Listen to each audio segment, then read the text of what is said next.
Ladies and gentlemen, I wanted to say something about this because I think people saw this in the beginning, and because drugs were involved, they formed their own opinion, and that was that. Well, to be perfectly honest with you, it's much more to this than what you've heard or what you believe. Freeway didn't really make a big deal out of this, but I am. William Roberts not only took and used this man's name and past history for his personal gain, he took all possible avenues of Freeway someday being able to support himself or his family. Now, for those of you who don't really understand what that means, let me break it down for you. There's no mistaking. We all know that what Freeway Rick Ross did was a terrible crime against humanity. No one's downplaying that. I'm sure we've all in some way, shape, form, or fashion have been affected by drugs. I'm from Los Angeles, so I'm certain that someone I know have been messed up and affected by drugs, probably touched by Freeway himself. But I can't personally hold that against him, because I've most certainly done my share against the human race. We've all made mistakes. We've all done things that we wish we could take back. But that's not the way it goes. We can't take it back. Ours may not have been on a grand stage the way his was, but does that make our mistakes any less wrong? In fact, I'll go as far as to say that probably 50% of everyone listening to this would have done the same thing given the opportunity to make millions of dollars. Hell, most of us would have done it for thousands, but that's not the point. What I'm getting at is that this brother, like anyone else, deserves the opportunity to right his wrongs and to have another chance at life. We all do. Roberts not only took his name and used it, but he took his hopes, his dreams, and used them to get rich. Freeway lived this life, not Roberts. However wrong it may have been, it was his to do whatsoever he chose to do with it when he chose to do it. If he wanted to get out of prison and give his story away, that was his choice, not someone else's. We all did whatever we did in our lives, and if what we did turned out to be worth something in the end, then be thankful and use it to do something for your family, if you choose to do that. But for someone else, some stranger, someone you don't even know, to come along and take and use what you've built to do whatever they want to with it, come on, man. Nobody but nobody's going to stand back and allow that to happen. And then Freeway's expected to go out and build his life all over again because somebody's using what he's built for themselves and to make millions and millions of dollars and get away with it. Ricky didn't round up the posse and take it to the streets the way most of us would have. I'm sure he had soldiers that were more than willing to do whatever he asked when he asked to do it. He chose to do the judicial system way, the way that was supposed to protect him with no prejudice, regardless to whatever his past may have been.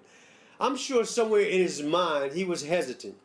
I'm sure he thought, well, just a few years ago I was #1 enemy of the state. But that was in the past. There's no way they're going to let him get away with this. But guess what? Yep, they ruled in Robert's favor. I wonder why. And where was the outcry from the people then? I didn't see anyone rally around this brother to seek justice. Where were all the rebel rousers when this went down? Oh, I forgot. He was a drug dealer. We better not touch this one. How do you think this brother felt, sitting in prison knowing that his life, his stories, and everything he'd built up to that point was worth a great deal of money? And all he had to do to get it was to write a book and promote it, and the money would pour in. I mean, it was his story to sell, right?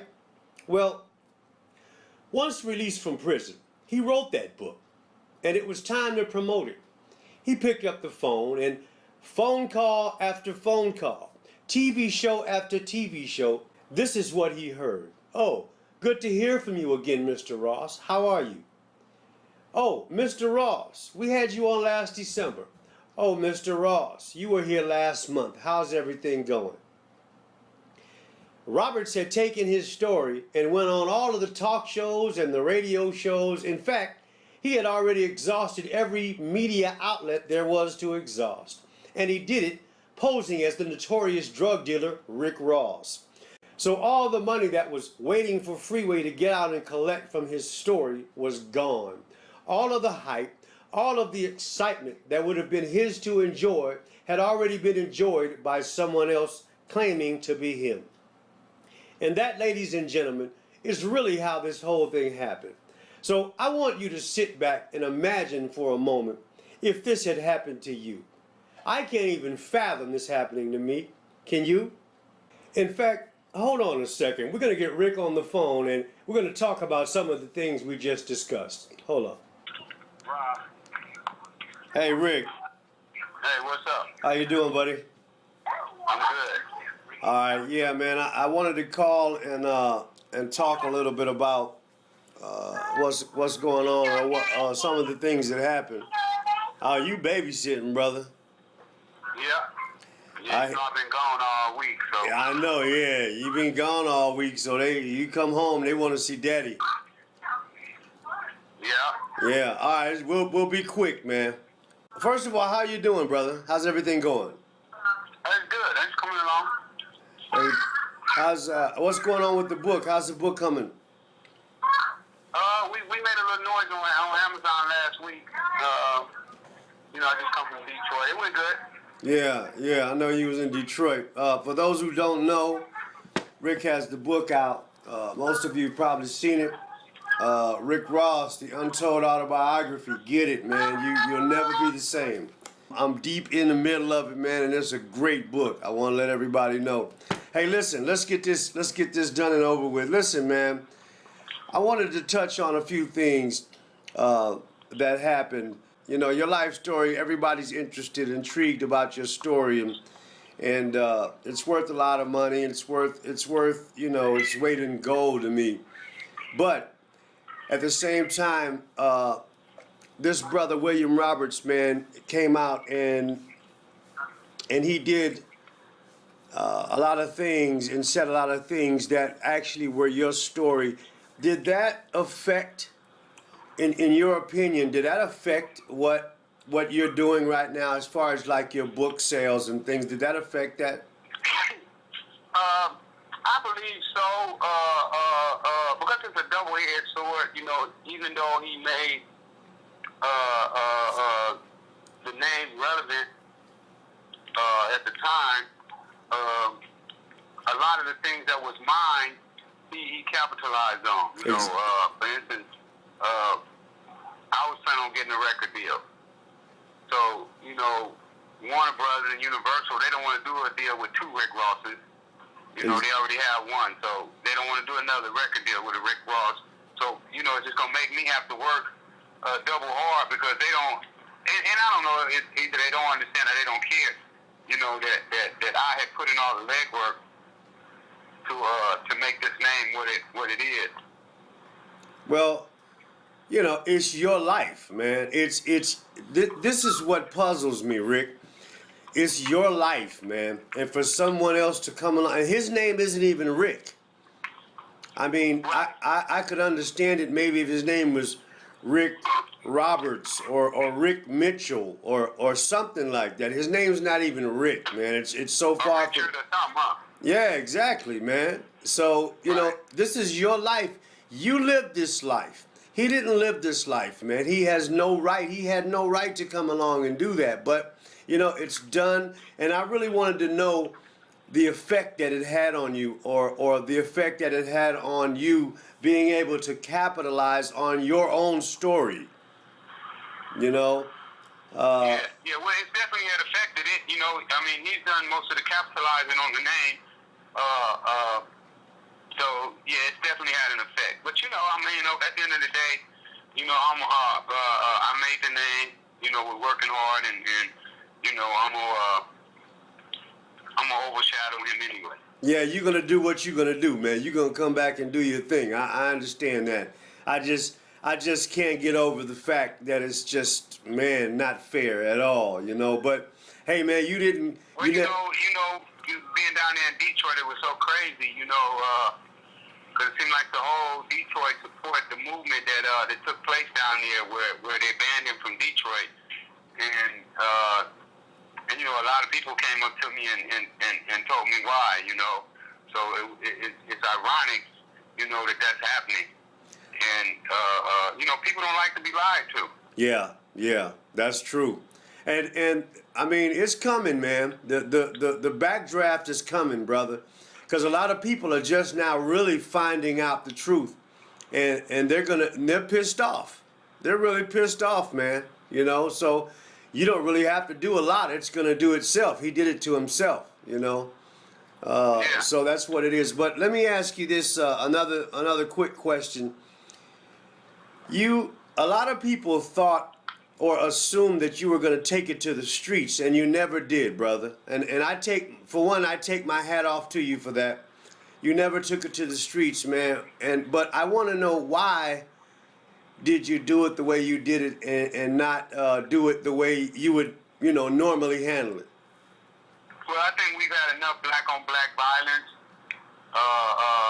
And at the end of the day, he's a black man,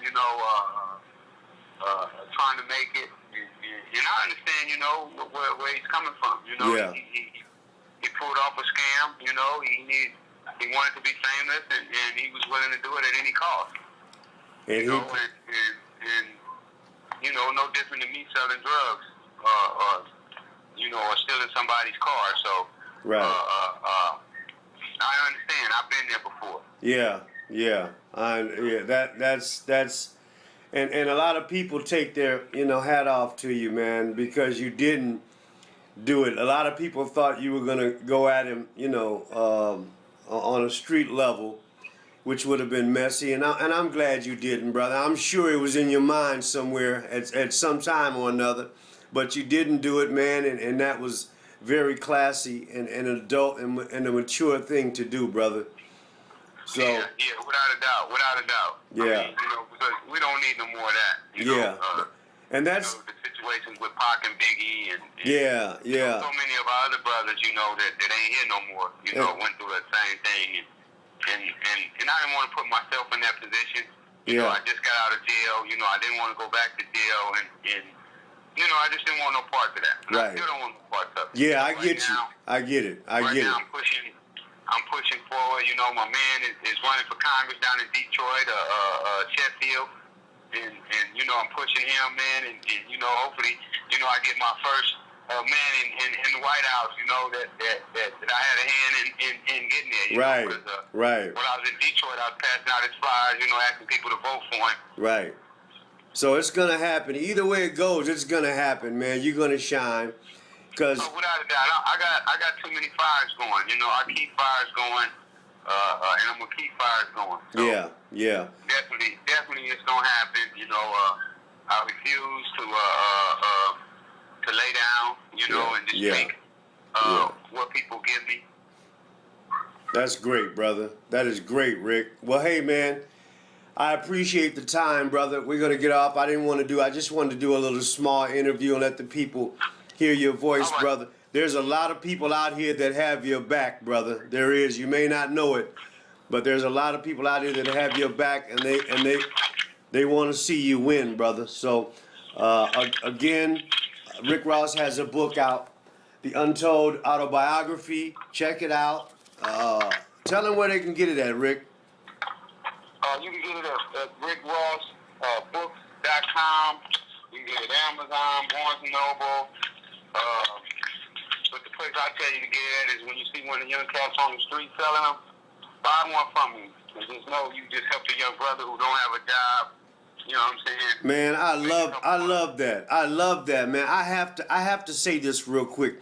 This brother, people, gave these books to youngsters to sell so they can have something to do, to stay off the streets. I mean, he did this before he took it to the bookstores, before he took it to Amazon and Barnes and Nobles, all of them. He gave them to the street guys to get out, to be able to take their time up so they're not in the streets doing wrong, doing bad, so they can sell these books, make a little change. And I think that is, man, that says a lot about your character, brother. That says it all, really.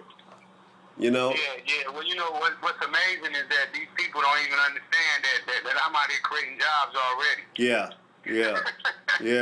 exactly. We did the same thing with the T-shirts. We sold a whole lot of T-shirts like that. Yeah. Just cats on the street, and know, and you go online and you see my shirt all over the world. Exactly. And that's because, you know, guys on the street was pushing it all over the world. And that's on this level. You can imagine when you get to a level where you can really, really do some things, man. So, hey, brother, much love, man. We're going to take off here, and we're going to talk. We're going to talk to you, brother. You take care of yourself, man. We're going to sign out here. All right. All right, Rick. Take care, baby.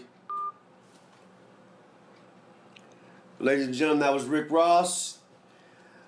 The Freeway Rick Ross. The brother's doing amazing things, people. Amazing things. It still baffles me that this brother can get up and do what he's doing, knowing that someone took his name and his fame from him. I don't know what I would do, to be honest with you. I don't know what anybody else would do. It wouldn't be nice, I can tell you that. But he's doing it. He's keeping it going, and he's making it happen. So stay tuned, man. We're gonna keep this thing going. It's a campaign. It's a project. It's a movement, and we're gonna keep it moving, man. All right. Take care. God bless, and we'll see you the next time.